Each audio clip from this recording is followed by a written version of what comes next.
Welcome everyone. Thanks for inviting me, Tilly and Mark as well. Thanks Paul for coming along from SafeWork SA as well. So today we're going to go through some latest trends in mentally healthy workplaces. So it's quite interesting about the previous presentation, sort of leads in nicely to my presentation as well. We know that workplaces are all different stages when it comes to creating a mentally healthy workplace. So we're hoping today might give you a little bit of food for thought around what you're currently doing and maybe some ideas for what you're planning to do going forward as well. Welcome to our online audience and please put through any comments that you've got throughout the session. So to begin with, we'd like to recognise Aboriginal and Torres Strait Islander are the first people of Australia, and we acknowledge we're meeting on the traditional lands of the Kaurna people in Adelaide, and we pay our respects to the Kaurna people and their elders past, present and emerging. Whenever I talk about mental health, I always talk about mental health support. So just as a reminder that in Australia we do have free 24/7 community support such as Beyond Blue, Lifeline, 13 Yarn for Aboriginal and Torres Strait Islander people. And certainly through your workplaces you might have an EAP program or your own personal networks, but certainly it's about taking care of yourself. If the session does raise any issues or concerns, please seek support or come and have a chat to Holly and I at the end of the session if you're actually in the room today as well. So just a little quick introduction. I'm actually delighted. I've been in my role at ReturnToWorkSA as a mentally healthy workplace consultant for 7 years, and normally I stand up here all by myself. Well, I am standing up here all by myself, but I also have Holly Mason in the room, who's also a mentally healthy workplace consultant. So the good news for us is that we've actually doubled our resources, and so certainly our role is to provide free assistance to industry and workplaces that want to do more around workplace mental health. So if you've got any questions, queries, you're sort of seeking further resources or information, our contact details will be at the end of the presentation. We're also joined with Paul. Paul's going to provide some comment at the end of the presentation. But Paul is from SafeWork SA, our workplace health and safety regulator, and I've worked with Paul for many years, and I know that he's really passionate. We're passionate about mental health, and I know Paul's really passionate about really helping workplaces from a safety perspective. So, and he provides, again, free education support and advice to workplaces as well in South Australia. Today I'm going to go through, we've got a bit of a change in colour, but that's okay. Today we're going to go through 5 trends when it comes to mentally healthy workplaces. And the first trend I wanted to talk about is workplace wellbeing being not just a nice to have, but actually now becoming a business imperative. It's certainly a new era where the focus on health and wellbeing has never been more prominent, I think. As I said before, in my role in the last 7 years, we've never had so many inquiries about workplaces really wanting to do more in workplace mental health. Mental health's never been spoken about more as a community, and this has certainly flowed through at workplace level. According to Gallup, employee wellbeing, as I said, is a new workplace imperative where it needs to be prioritised, and it's part of an employer's brand promise or becoming that employer of choice. So you might say, well, why is it an imperative? Why is it so important? According to Gallup's State of Global Workplace 2022 report, stress amongst the world's workers has reached an all-time high. And it's important to recognise that stress, of course, in a job isn't all bad. Sometimes, stress is a normal response and it can be very helpful if we're working towards a goal or a challenge. However, it's very unhelpful and very unhealthy where, from a workplace perspective, it becomes excessive and ongoing and it really starts impacting both someone's physical but also mental health and wellbeing. The Gallup report actually found that 44% of employees experienced stress a lot of the previous day. And those that agreed that they were feeling stressed, they weren't, it could be a combination of stress, of work causing that stress, or them coming to work and being stressed. So how people experience work influences, I've got to take my glasses up here so I can actually read it. So certainly if workers are stressed in the workplace, it's going to impact their work and their work productivity, but also it influences, if work is the cause, then it's really going to influence people's lives outside of work. And if we're starting to experience burnout, it's going to really make it difficult to us to be able to enjoy our lives and fulfil those other responsibilities we've got, such as families or caring responsibilities. I think even when we really enjoy work, we also don't want work to take up all our energies. We also want to be able to, even when we love work, being able to go and enjoy time outside of work and enjoy all those other things as well. So directly related to the workplace, the Productivity Commission's inquiry into mental health back in 2020, they estimated the costs of mental illness and ill health being $12.2 billion to $39.9 billion per year due to increased rates of absenteeism, loss of productivity and presenteeism. And also we know that when employees are engaged and thriving, when you're creating that mentally healthy workplace, there are actually measurable benefits to the business but also to individuals as well. As far as return on investment, you probably see lots of different figures flying around, but the Productivity Commission's inquiry said that if we invest in workplace mental health, we're looking around return on investment of $1.30 to $4. I've seen that figure even higher. And as I said before, it's because you've got that increased productivity, reduced absenteeism, reduced work injury claims. And I think a big one these days, particularly when we've got such a skill shortage, we really don't want to lose our good staff. So we really want to make sure we've got that reduced turnover. So if your organisation isn't incorporating mental health considerations into your workplace business strategies, I'd suggest that you are falling behind, both from a workplace culture and also a cost to business. So if it's an imperative, how do we go about creating this mentally healthy workplace? And again, the Productivity Commission said that most businesses actually do want to create a mentally healthy workplace, but they don't know how to go about doing it. And that's probably, I'm not surprised by that because there's so much information out there. It can be very, very confusing. But the good news is that back in 2019-20, the federal government announced an investment of $11.5 million over 4 years for what was called the National Workplace Initiative. Now, the NWI is overseen by the National Mental Health Commission, and it's about providing a nationally consistent approach when it comes to workplace mental health. And they did a lot of consultation, they looked at a lot of research, they talked to businesses, and they've come up with a blueprint around creating a mentally healthy workplace. So what you can see on the screen is what you'll see in our Mentally Healthy Workplaces brochure.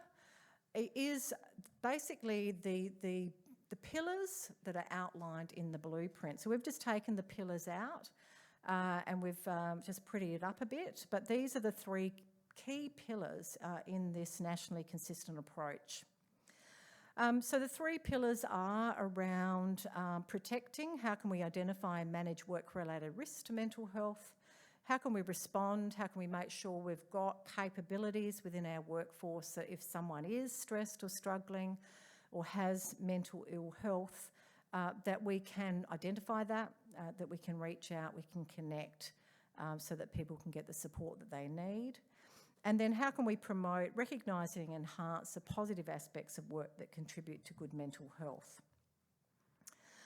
So the model provides a really good way to think about mental health actions and to organise activities around workplace mental health. So basically you could have a look at those 3 pillars, you could benchmark what you're doing, and it can be very useful to see where those gaps are. So what can workplaces do? Again, look at implementing a formalised and holistic approach to workplace wellbeing. Think about making sure, are we addressing those 3 key pillars, or are we missing one of those pillars in our wellbeing program? Certainly health and wellbeing, a mentally healthy workplace, it's everyone's responsibility, but we do know that leadership sets the tone, the workplace culture has an incredible, leadership has an incredible impact on the workplace. I think that importance of role modelling that Tilly was talking about is really, really important. So a really great start could be for executives to add wellbeing to their performance indicators so that they're actually accountable for employee wellbeing. We want to embed mentally healthy workplaces wherever we can. So it could be that we've got a separate wellbeing program, we're embedding it into our overall workplace strategic plan. But of course, the important aspect is we need to consult with our staff. So what does wellbeing mean to our employees? What does a great program look like? What are the gaps? And how can we really create and build that culture of care? Make it part of everyday business as usual. This was Paul added a comment and I've included it in the slide. I think it's a really great comment, and that is we want to incorporate a mentally healthy workplace, health and wellbeing into everyday business, the way we do things around here. It's part of our workplace culture, and that can be, the message day one when we're onboarding someone, we're starting to talk about wellbeing. They're going, oh wow, okay, this is great. There's really got a good culture of care here. And we just continue at that throughout the life cycle of an employee until, they're ready to walk out the door, and we conduct that exit interview to get some really good intel around their experiences at work as well, and how we can improve. Just while we've got people in the room, be interested, just how many people in the room, just pop up your hands, have a formal wellbeing strategy, mental health policy within your businesses now? Okay, so about a third? Yeah, about a third of businesses for the online audience. Right, the second trend is called quiet quitting. So I'm not sure if has anyone heard of the term? Yeah, okay, so we're going to explain it. Put my glasses up again. So for those who haven't heard the term quiet quitting, it refers to employees who put no more effort into their jobs than absolutely necessary, so doing the absolute minimum. So quiet quitters may continue to fulfil their primary responsibilities, but they're less engaged willing to engage in activities known in the business world as citizenship behaviour, so going a bit above and beyond. So I've given you a bit of a description of a quiet quitter, maybe sitting and watching the clock. They're certainly disconnected, they feel a bit lost, and they're more likely to be stressed and burnt out. They're just not engaged. So I guess it's a new buzzword to describe a disengaged employee. There's a few reasons why we've seen this trend. I think a big one is COVID. People really did consider what they valued in life, what was important to them, and how that connected to meaning and purpose in work. And so it's really moving away from this sort of hustle culture and really making sure that what we're doing at work does have that purpose and meaning.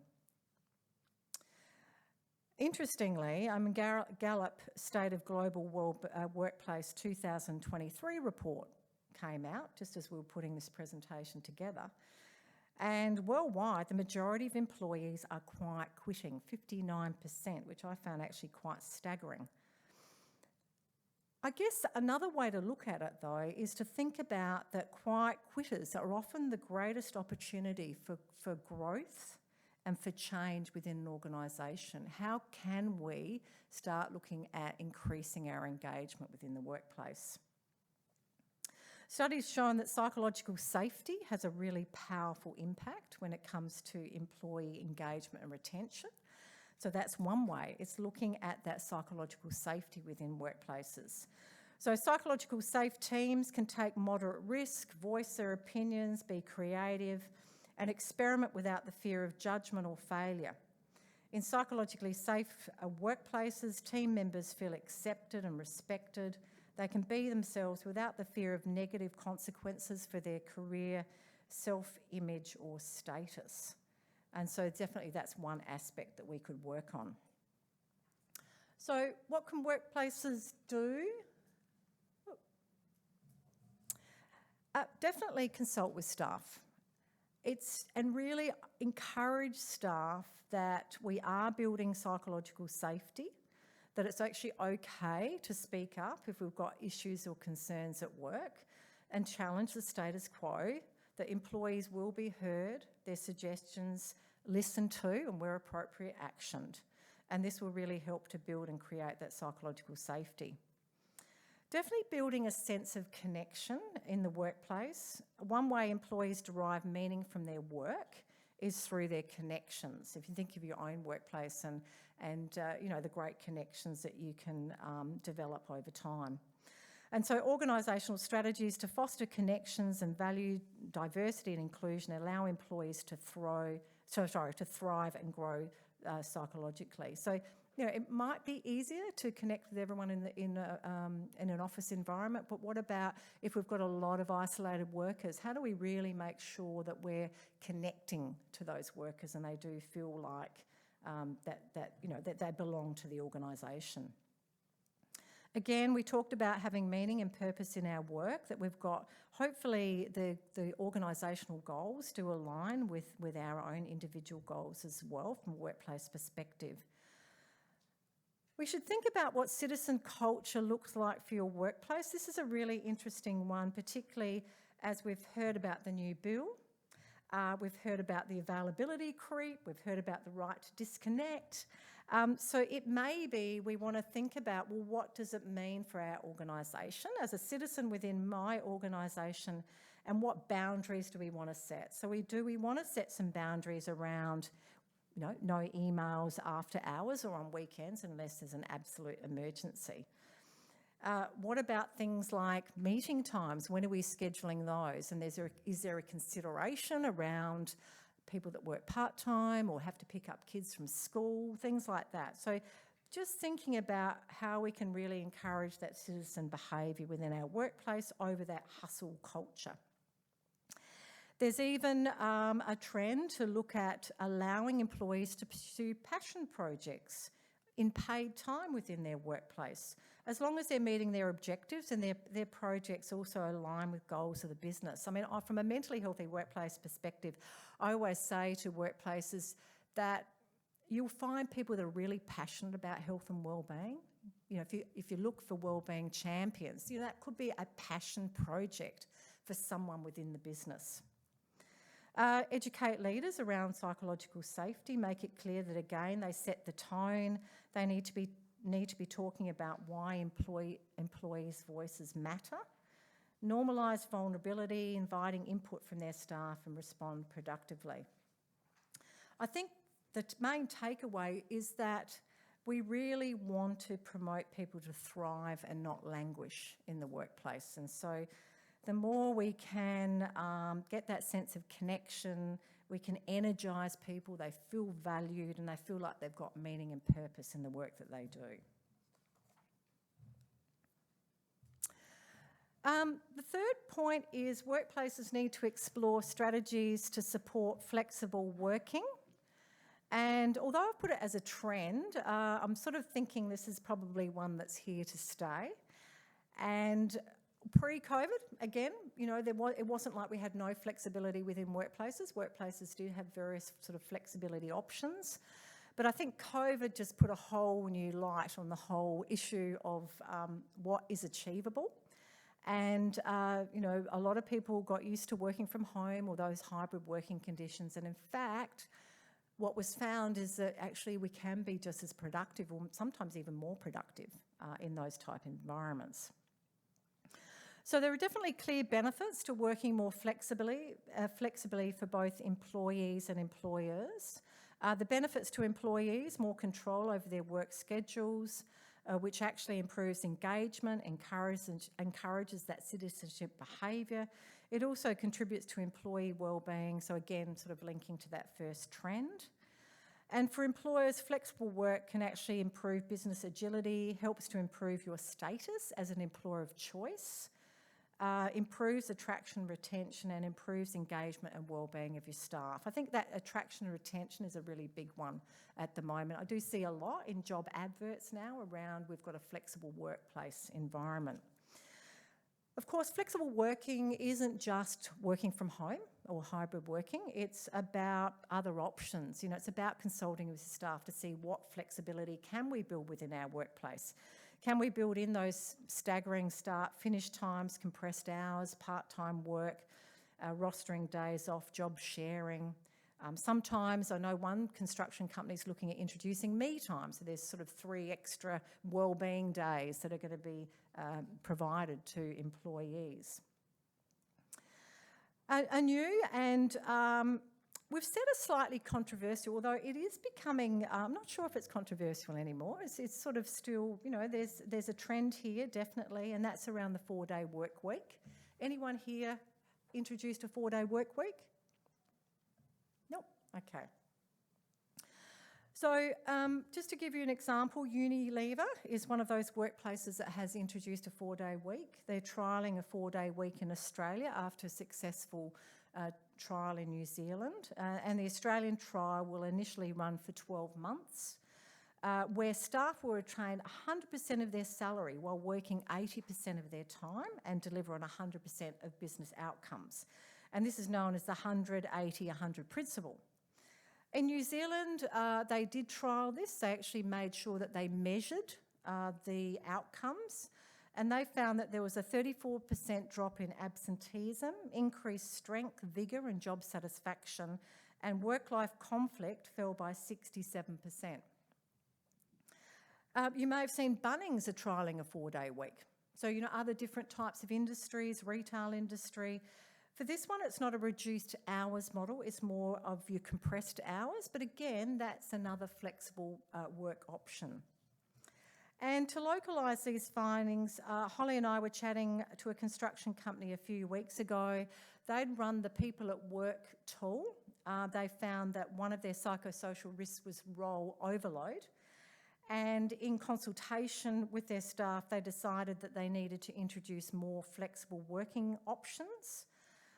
Their sites operate 6 days a week. They need people to work on Saturdays, but they looked at, as far as rostering this day, they did more workplace consultation around this, and what they found was actually some people wanted to work Saturdays and have an RDO in the middle of the week.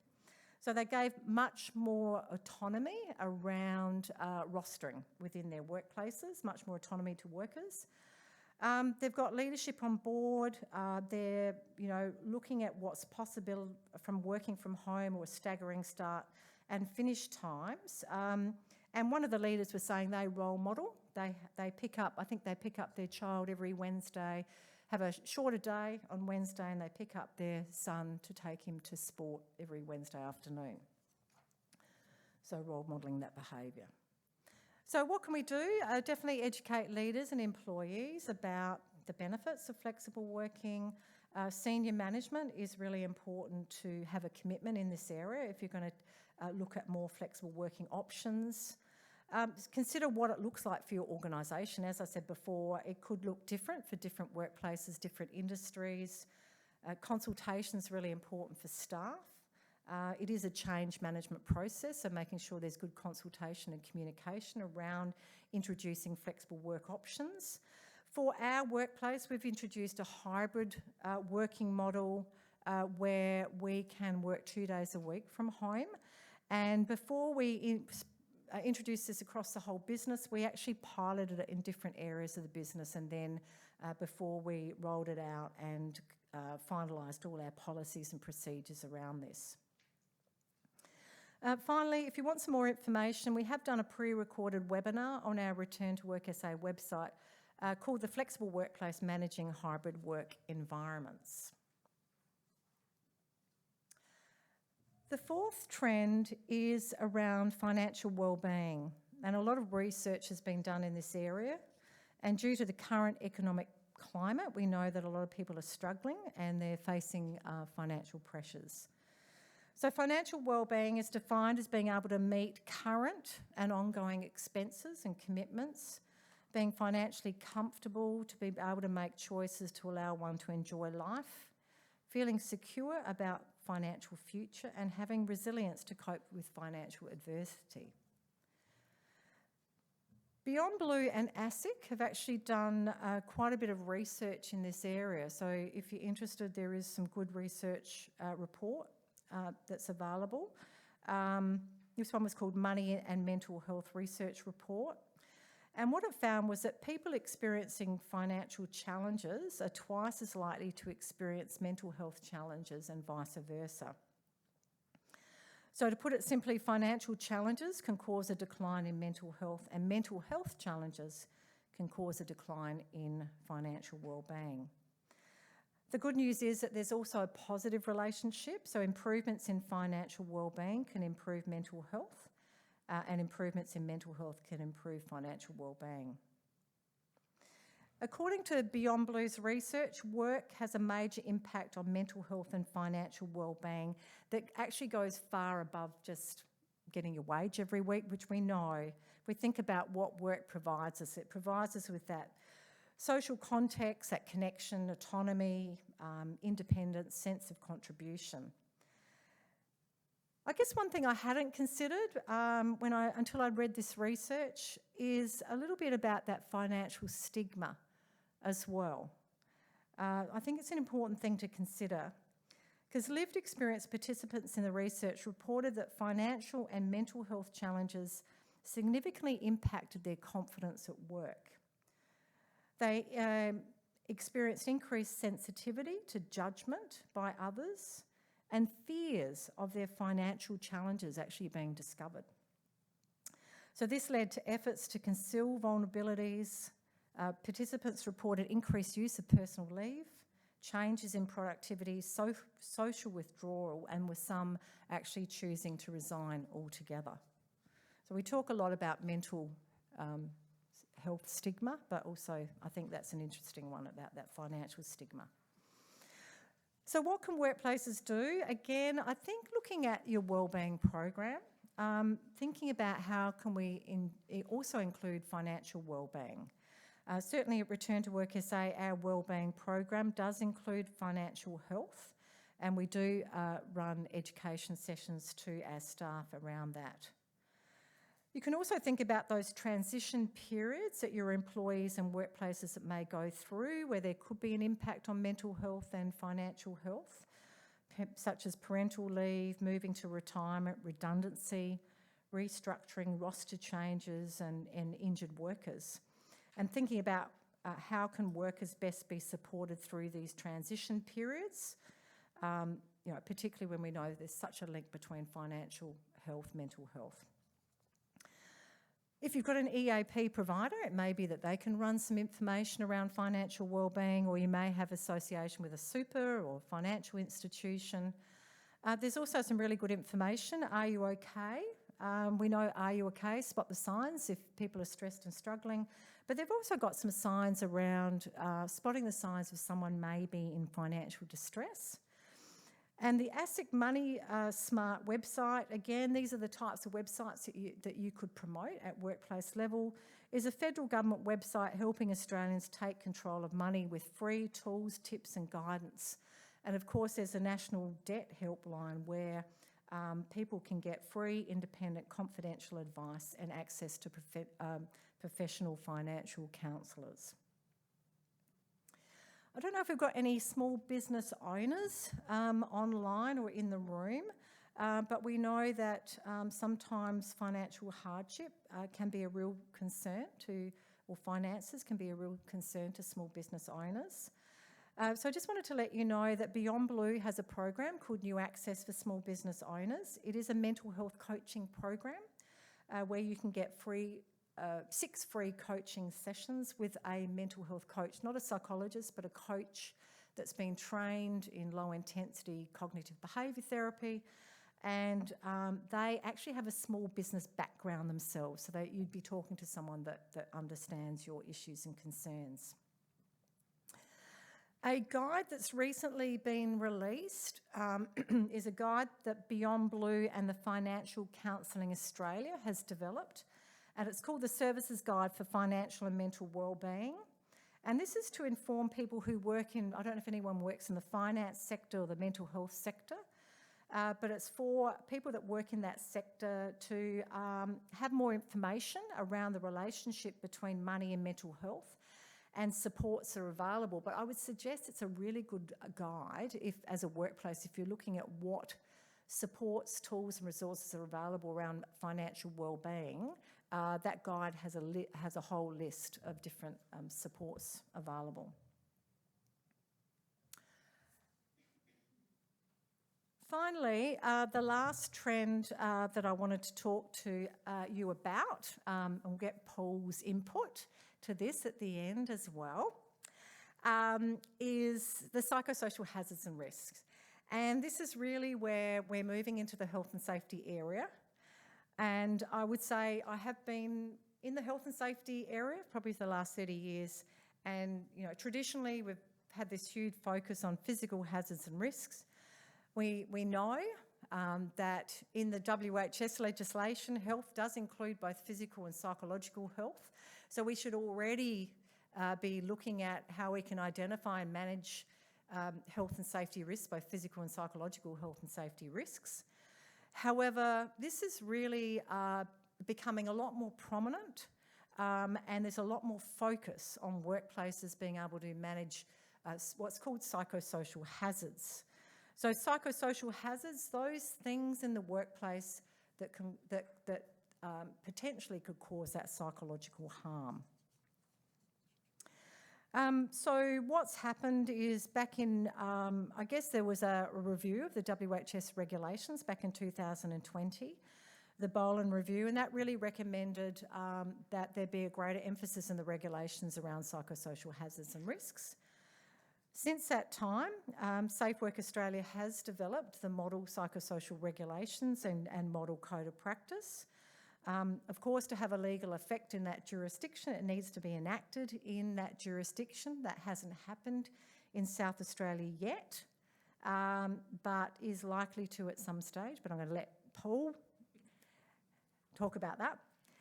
But I would say that New South Wales, Queensland, WA and Comcare have all introduced the regulations and approved codes of practice, so I would suggest it's coming.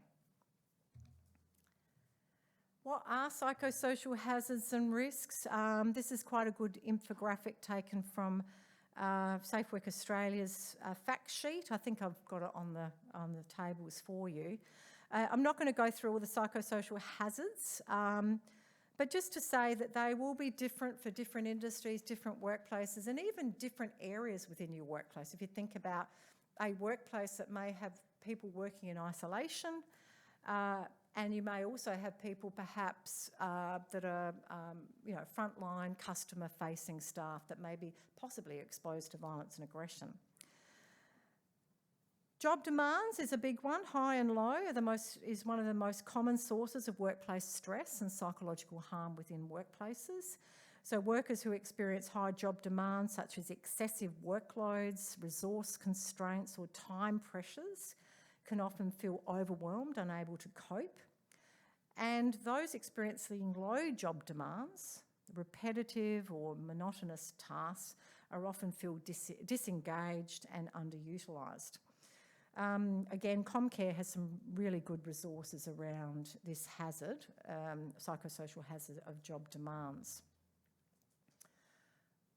So it is about taking the same risk management approach as you would physical health and safety, so going through hazard identification, risk assessment, control, review, and of course doing that in consultation with workers who have good knowledge around the problems and issues within the workplace and ideas around how to eliminate, if possible, or minimise those risks to psychological health as is reasonably practicable. So what can workplaces do? I obviously address psychosocial hazards as part of your WHS system. I have this sort of little saying that I use is that to actually have a look at your health and safety policies and procedures and put a mental health lens over it. So if you've got your hazard reporting systems, if you're talking about reporting hazards and risks, if you're doing your induction, do we actually talk about psychosocial hazards just as much as we do physical hazards within the workplace? I'd encourage you to, obviously consultation again, I talked about implementation where there is a risk, obviously looking at eliminating or minimising as is reasonably practicable, and tap into those free tools and resources. A couple of resources I just wanted to say was SafeWork Australia obviously has a model code of practice around managing psychosocial hazards at work. I know New South Wales Code of Practice and Queensland Code of Practice around psychosocial hazards are really good because at the back of their document they've actually got different industries, and you can see whatever industry you're in, you can go and have a look at a case study and they actually go through the whole hazard management process. It's really good. Identification, risk assessment, control, review. The People at Work tool, obviously, the People at Work website is a great resource, but they have a People at Work tool where you can actually, it's free, a free psychosocial risk assessment, well validated for workplaces with 20 or more staff, where you can send out a survey and so that you can actually get an idea of what your psychosocial hazards are and level of risk, and from there to really look at how those issues can be addressed at workplace level. I'm just going to talk about supports and services, and I'll get Paul to come up if you don't mind. How are we going for time? Are we going okay for time? Yeah, okay. Yeah, okay. So look, just very quickly about supports and services. Going back to trend 1, if you really want to make workplace wellbeing an imperative within your workplace, just to say that there's some great tools, resources and services. The first one is just to let you know about the Healthy Workplaces website and service. So this is a South Australian website. It's been developed by a collaborative partnership, which is government, businesses, unions and universities that have all come together to look at how can we support businesses to create healthy, safe and thriving workplaces. They've got a free Healthy Workplaces toolkit on the website, and there's also a Healthy Workplaces service where you can get a Healthy Workplace Advisor, such as Paul, that you can come out to your workplace and help you to develop a health and wellbeing program. SafeWork SA, supports and services, you can elaborate on this, but there's some great supports and services. The website has lots of information around psychosocial hazards and risk, and Paul can talk about the advisory service as well. And finally, just to let you know that, as I said right at the start, Holly and myself, Mentally Healthy Workplace Consultants, you're welcome to give us a ring or email us if you need any more information around workplace mental health, if you want to reach out and have a conversation.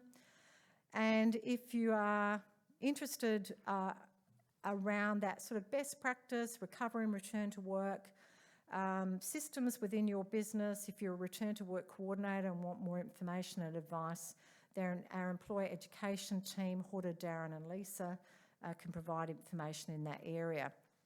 On your tables, you'll have the Mentally Healthy Workplace Services brochure, but I've also given you a leaflet. We have got a free online interactive module around mentally healthy workplaces, the what, why and how of Mentally Healthy Workplace. Takes about an hour and a half to complete. And it could be a really great way if you wanted to upskill your workforce or your leadership team around what is a mentally healthy workplace, so you're all on the same page, build that commitment, then this is a free tool that might assist in this area. I have taken photos of the handouts that are available to our in-person attendees. So can someone just message me on chat to just confirm that the photos are legible to those who are attending online?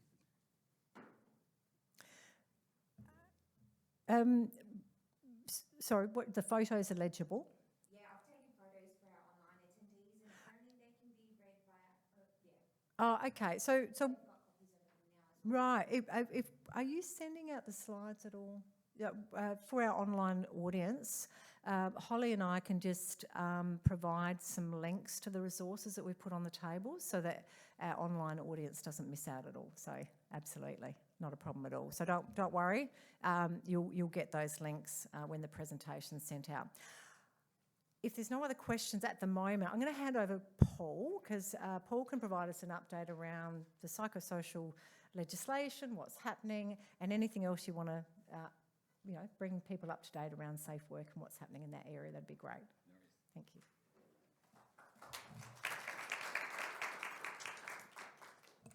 Thanks, Marty, and a great presentation as usual. It's a pleasure working with her. You know, we work very closely together and often co-present, and it's been, just lovely working with someone who's got, and also with Holly, who, have got a mindset, and we're enthusiastic about trying to help people in this space, and it's just really great work that we can do together, hopefully. I don't really have a lot of news from SafeWork about the code of practice. It's going to be released this year. So that's very exciting, isn't it? It's very specific. And as we know, the manslaughter legislation is also just is being introduced, so that's going to be this year as well. I work as a WHS Advisor, and I come out to businesses for free, and so I do two things. Well, I do lots of things, but one of the things I do is I help businesses with their safety. Look at their documentation, look at their premises. But I also do a lot of presentations to businesses, particularly with the upcoming code of practice, at that sort of managerial level to help them understand their obligations. So I'm expecting I'll be quite busy over the next few months trying to get that awareness out there. And as part of that awareness is just that general awareness about the psychosocial hazards in the workplace. For want of a better word, what is your workplace doing to drive you crazy? Now, I'm sure you can all mention a few things, think of a few things, and those psychosocial hazards, sort of break them down into neat little chunks. And then one of the things that I do in my part-time job is as a well-being advisor, I'll come out and help you to look at those psychosocial hazards through a survey such as the People at Work survey, which is a free tool. I'll just repeat that. It's a free tool. It's benchmarked, and it's a great thing that you can do today. You get results right away, and then you can put a program in place, which I can help you with, and then we can see how you're progressing 6 months, a year down the track. So that's as part of the Healthy Workers Initiative. And then there are other people within our group who I'm particularly into psychosocial, but we have people from Amanda, who works at Return to Work, who's works very closely on the MSDs and psychosocial, how they work together, and transport. And then we have people at Wellbeing SA who are very much on that sort of, once you sort of got a psychologically safe environment, then we can move towards thriving. So that's really where we're all headed in the end, and hope to achieve. So that's enough from me, I guess, but just a little bit of an overview. So you're welcome to come and talk to me, and I'm happy to come out to your place for free. So thank you.